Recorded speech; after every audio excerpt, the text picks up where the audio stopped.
Hello everyone, स्वागत है आप सभी का ऑनलाइन स्टडी जोन में। आज हम इस वीडियो में बात करेंगे पेज नंबर 79 से लेकर के 83 तक। इससे पहले कि अगर आपने वीडियो को नहीं देखा है तो प्लेलिस्ट चेक कर लीजिए, सारी वीडियो आपको एक साथ मिल जाएंगे। बेसिकली फ्रेंड्स, हम लोग डेली होमवर्क देते हैं और आपको कल होमवर्क दिया गया था पेज नंबर 79 से 83 तक। अगर आपने अच्छे तरीके से अपना होमवर्क कंप्लीट किया तो इस वीडियो के साथ एंड तक बने रहिए और देखिए किस तरह के क्वेश्चन है, कितना आप सही कर पाते हैं। वीडियो के एंड में आप कमेंट करके ज़रूर बताया करें कि आप कितना सही करते हैं। चलिए आगे बढ़ते हैं। फर्स्ट क्वेश्चन से टैफिला लेट मरुधान कहाँ स्थित है? टैफिला लेट मरुधान कहाँ स्थित है? इस प्रश्न का राइट आंसर बनेगा option B, Morocco. Morocco option हम बी को टिक करेंगे, ये आपको याद रखना है, जिसका क्षेत्रफल करीब 13,000 वर्ग किलोमीटर होता है, याद रखना है। सेकेंड क्वेश्चन क्या कह रहा है कि टाउबकल जो है वो किसकी सर्वोच्च चोटी है? टाउबकल किसकी सर्वोच्च चोटी है? एटलस पर्वत की। एटलस पर्वत, सी विल बी राइट आंसर। ठीक है, ये कहाँ पे पड़ता है? दक्षिण पश्चिमी मोरक्को में ये पड़ता है, इसे भी याद रखना है। और जो एटलस पर्वत है एक प्रकार का नवीन वलित पर्वत का उदाहरण माना जाता है। Question number third, horn of Africa के अंतर्गत कौन कौन से देश आते हैं? हॉर्न ऑफ अफ्रीका के अंतर्गत कौन कौन से देश आते हैं? तो ध्यान रहेगा, हॉर्न ऑफ अफ्रीका के अंतर्गत कुल 3 देश आते हैं, इथोपिया, सोमालिया और जिबूती।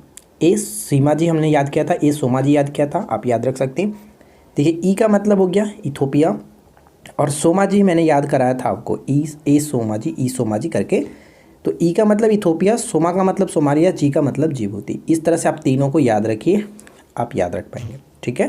क्वेश्चन नंबर 4, दक्षिणी सूडान की राजधानी क्या होता है? दक्षिणी सूडान की राजधानी क्या होता है?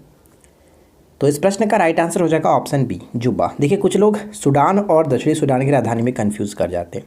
तो मैं आपको बताया था इससे पहले भी, अगर आप हमारे रेगुलर व्यूअर हैं तो इससे पहले वाली जो वीडियो हमारी स्टैटिक जीके की चलती है मॉर्निंग में, उसमें मैंने आपको एक क्वेश्चन कराया था 10, जो कि एक ट्रिक बताया था, 10 जूता करके याद रखाया था कि 10 जूता याद रख लो। 10 जूता का मतलब देखिए द और स, यहाँ पे 10 हो जाएगा और जू का मतलब यानी कि 10 जूता जो आप याद रख रहे हैं, जूता का मतलब जुब्बा याद रख सकते हैं। तो 10 जूता से याद रख सकते हैं कि दक्षिणी सूडान की जो राजधानी होती है वो जुब्बा होता है, जबकि सूडान की राजधानी खार्तूम होता है। राइट, तो ये आपको हेल्प करेगा याद रखने में। बाकी आपकी मर्जी, इससे बेटर आप तरीके से याद रख सकते हैं तो बहुत अच्छी बात है। निम्नलिखित में से कौन सा कथन असत्य है? निम्नलिखित में से कौन सा कथन असत्य है? तो पहला पॉइंट कह रहा है कि अफ्रीका में सर्वाधिक जनसंख्या वाला जो देश है वो नाइजीरिया है। अफ्रीका का सर्वाधिक नगरीकृत देश कौन सा है? लीबिया है। अफ्रीका महाद्वीप में नाइजर नदी को किस नाम से जानते हैं? पाम तेल की नदी के नाम से जाना जाता है। तो यहाँ पे तीनों के तीनों पॉइंट्स बिल्कुल सही है, कोई असत्य नहीं, इसलिए ऑप्शन डी को टिक करेंगे। उपरोक्त सभी कथन सही है। ठीक है, चलिए अगला क्वेश्चन देखिए। नेक्स्ट क्वेश्चन है कि विश्व का सबसे छोटा महाद्वीप कौन सा है? विश्व का सबसे छोटा महाद्वीप कौन सा है? ऑस्ट्रेलिया यहाँ पे बिल्कुल सही आंसर होगा, ऑप्शन हम सी को टिक करेंगे। यह सबसे छोटा महाद्वीप है और साथ ही साथ ये किस गोलार्ध में स्थित है? तो दक्षिणी गोलार्ध में स्थित है। इससे कौन सा रेखा गुजरता है? मकर वृत्त, यानी कि मकर रेखा इसके मध्य से होकर के गुजरता है। इसे हम लोग एक और नाम से जानते हैं, ऑस्ट्रेलिया जो महाद्वीप है इसे द्वीपीय महाद्वीप ही कहा जाता है, द्वीपीय महाद्वीप कहा जाता है। ठीक है। नेक्स्ट वन है कि निम्नलिखित में से कौन ऑस्ट्रेलिया की सबसे ऊँची पर्वत चोटी है? ऑस्ट्रेलिया की सबसे ऊँची पर्वत चोटी कौन सी है?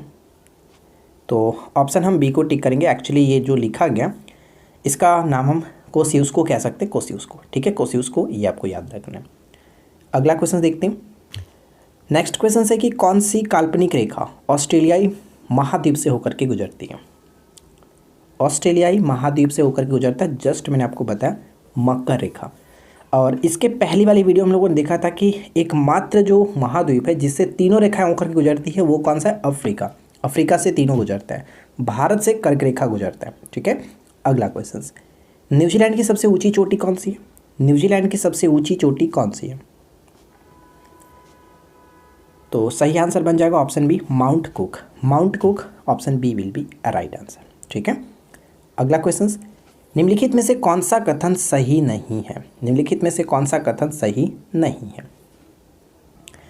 तो ध्यान दीजिएगा फ्रेंड्स, निम्नलिखित में से कौन सा कथन सही नहीं है? तो ऑस्ट्रेलिया के मूल निवासियों को एबॉर्जिन्स कहा जाता है, बिल्कुल सही है। ऑस्ट्रेलिया और न्यू गिनी के बीच टॉरस जल संधि स्थित है, टॉरस जल संधि स्थित है, ये भी बिल्कुल सही है।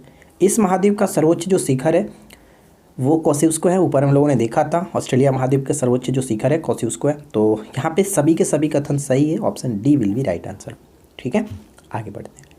अगला क्वेश्चन, ऑस्ट्रेलिया के विश्वविख्यात खान जो है, खान यानी कि जो खादान कहते हैं, खान कालगुरली और कुलगार्डी किसके लिए प्रसिद्ध है? ये क्वेश्चंस बहुत ही ज़्यादा पूछा जाता है। कालगुरली और कुलगार्डी ये किसके लिए प्रसिद्ध खाने हैं? तो सोने के उत्पादन के, यानी कि सोने की खाने हैं, इसके ऊपर याद रखेंगे। ऑप्शन ए बिल्कुल सही आंसर बनेगा। निम्नलिखित में से बॉक्साइट का सबसे बड़ा उत्पादक कौन सा है? बॉक्साइट का सबसे बड़ा उत्पादक कौन सा होता है? तो ऑस्ट्रेलिया है, इसे याद रखिएगा, ऑस्ट्रेलिया, ऑप्शन सी। निम्नलिखित में से कौन मैरिनो ऊन का सबसे बड़ा उत्पादक है? मैरिनो ऊन का सबसे बड़ा उत्पादक कौन सा है? तो ऑस्ट्रेलिया जो है वो विश्व प्रसिद्ध मैरिनो ऊन का प्रमुख उत्पादक देश माना जाता है। तो ऑस्ट्रेलिया यहाँ पे सी विल बी राइट आंसर, ठीक है, ऑस्ट्रेलिया। न्यू साउथ वेल्स और विक्टोरिया जो है वो किस के लिए सबसे बड़ा उत्पादक है? किसका सबसे बड़ा उत्पादक है? न्यू साउथ वेल्स और विक्टोरिया जो है ये गेहूं कह सकते हैं, सी विल बी राइट आंसर, गेहूं। अगला क्वेश्चन कि ऑस्ट्रेलिया महाद्वीप को निम्न में से किस नाम से भी जाना जाता है? ऑस्ट्रेलिया महाद्वीप को निम्न में से किस नाम से जाना जाता है? तो the land of golden fleece के नाम से जानते हैं, साथ ही साथ लैंड ऑफ कंगारू के नाम से भी जानते हैं, प्यासी भूमि के देश के नाम से भी जाना जाता है। तो यहाँ पे सही आंसर ऑप्शन डी होगा कि सभी के सभी कथन सही है। अगला क्वेश्चन है कि ग्रेट बैरियर रीफ जो ऑस्ट्रेलिया के निम्नलिखित में से किस स्थान पर स्थित है? ग्रेट बैरियर रीफ उत्तर पूर्वी तट पर स्थित है। बहुत इंपॉर्टेंट क्वेश्चन है, इसको याद रखिएगा, अक्सर ये पूछा जाता रहता है। निम्नलिखित कथनों पर विचार करिए। तो यहाँ पे 3 पॉइंट्स लिखा गया और आपको बताना है कि सही क्या होगा, कौन सा कथन सही है। तो देखिए, न्यूजीलैंड की जो सर्वोच्च चोटी है माउंट कुक होता है, बिल्कुल सही।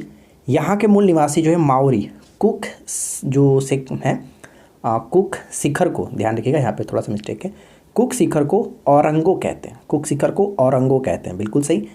कीवी जो है वो ऑस्ट्रेलिया का राष्ट्रीय पक्षी है, क्या ये सही है? बिल्कुल गलत है, क्योंकि कीवी जो होता है वो न्यूजीलैंड का राष्ट्रीय पक्षी है, ना कि ऑस्ट्रेलिया का।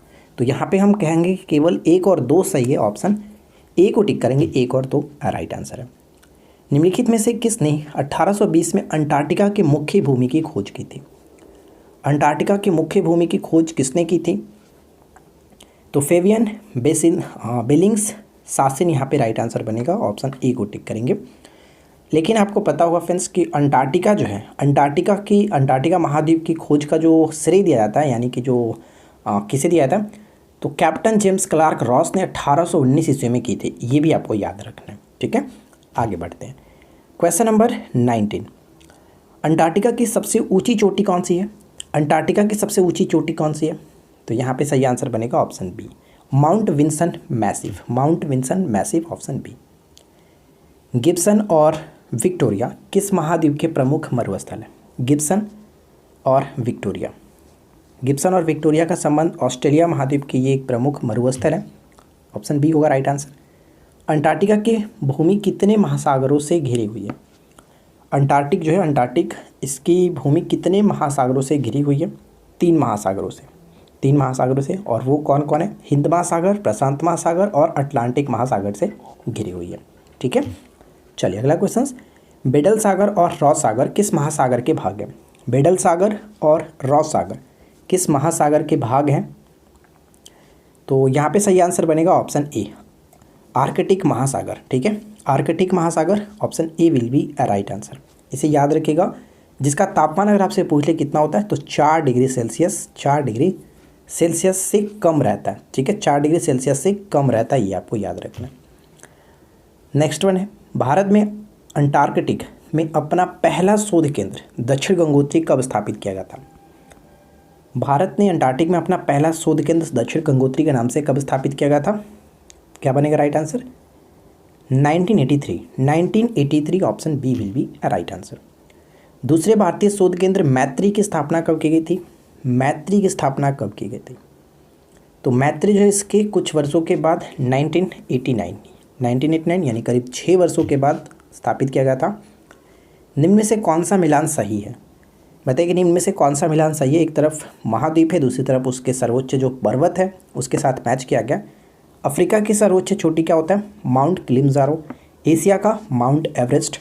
ऑस्ट्रेलिया का माउंट कोसिस्को, यानी तीनों के तीनों बिल्कुल सही तरीके से मैच किया गया। तो ऑप्शन डी को टिक करेंगे, D will be a right answer. Next one, महासागरीय जल के दो महत्वपूर्ण गुण कौन से होते हैं? महासागरीय जल के दो महत्वपूर्ण गुण कौन से होते हैं? तो सही आंसर बनेगा ऑप्शन सी, यानी कि उपरोक्त दोनों। ठीक है, उपरोक्त दोनों, तापमान और लवणता दोनों होता है, तो यहाँ पे सी विल बी राइट आंसर। महासागरों की औसत गहराई कितनी होती है? महासागरों की औसत गहराई कितनी होती है? तो ध्यान रहेगा, महासागरों की औसत गहराई 3800 मीटर, ऑप्शन ई 3800 मीटर होता है। और स्थल से इसकी औसत जो ऊंचाई होती है 840 मीटर, ये आपने पढ़ा होगा। निम्नलिखित कथनों पर विचार करिए। तो यहाँ पे देखिए 2 पॉइंट्स हैं, दोनों को पढ़िए और बताइए कि कौन सा कथन सही है। महासागरीय जल का तापमान लगभग 5 डिग्री सेल्सियस से 33 डिग्री सेल्सियस के बीच रहता है। उत्तरी गोलार्ध में दक्षिणी गोलार्ध की तुलना में तापांतर अधिक होता है। तो यहाँ पे दोनों के दोनों पॉइंट्स बिल्कुल सही है, बिल्कुल सटीक है। तो राइट आंसर क्या होगा? ऑप्शन सी, दोनों के दोनों कथन सही है। अगला क्वेश्चन, नेक्स्ट होने की प्रशांत महासागर में स्थित निम्नलिखित गर्त को उसके गहराई के अनुसार क्रम से लगाइए। महासागर में जो स्थित गर्त हैं, मेरियाना गर्त, टोंगा गर्त और मिडनाओ गर्त, तो इनको हमें क्रम से सजाना है। और क्रम क्या होना चाहिए? अधिक से कम, यानी सबसे अधिक वाले को ऊपर रखना है, सबसे अधिक जिसकी गहराई उसको ऊपर रखना है। तो सबसे अधिक गहराई मेरियाना गर्त की है, तो मेरियाना गर्त को हम लोग ऊपर रखते हैं, यानी फर्स्ट। उसके बाद मिडनाओ है, मेरियाना गर्त की जो गहराई है कितना मीटर है? 11,022 मीटर। ठीक है, 11,022 मीटर। और जो मिडनाओ है इसका 10,500 मीटर, 10,500 मीटर। जो टोंगा है इसका करीब आपका 9,000 के मीटर के आसपास जाता है।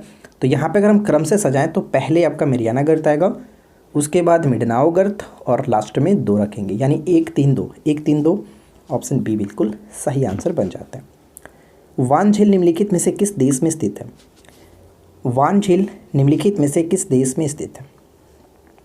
देखिए फ्रेंड्स, एक एक लाइन को पढ़ करके ऑप्शंस को सजाना काफ़ी ज़्यादा मेहनत लगती है, और आप लोग को शायद ये चीज़ नहीं समझ में आता है कि कुछ लोग आपके लिए मतलब पूरा टाइम लगा करके क्वेश्चंस को रेडी करते हैं, और आपसे बस छोटी सी रिक्वेस्ट की जाती है कि वीडियो को लाइक कर दीजिए, चैनल को सब्सक्राइब कर दीजिए। फिर भी आपको ये लगता है कि यार ये हमसे सब्सक्राइबर मांग रहे हैं, लाइक करने के लिए बोल रहे हैं।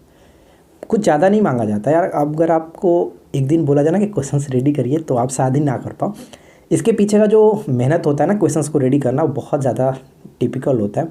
मैं आपको एक्सप्लेन नहीं कर सकता हूँ। फिलहाल आई होप कि आप समझेंगे इस बात को। चलिए फिलहाल देखिए क्या, वान झील जो है निम्नलिखित में से किस देश में स्थित है? तो वान झील आपका तुर्की में पड़ता है। और एक चीज़ ध्यान रखिएगा, इस झील की जो लवणता है ना वो सबसे ज़्यादा है, सबसे ज़्यादा 330% तक ज़्यादा है। और इसके बाद आपका आता है दूसरा जो है वो मृत सागर। मृत सागर की लवणता इससे कम है, जो कि 238% के आसपास है। तो ये आपको याद रखना है।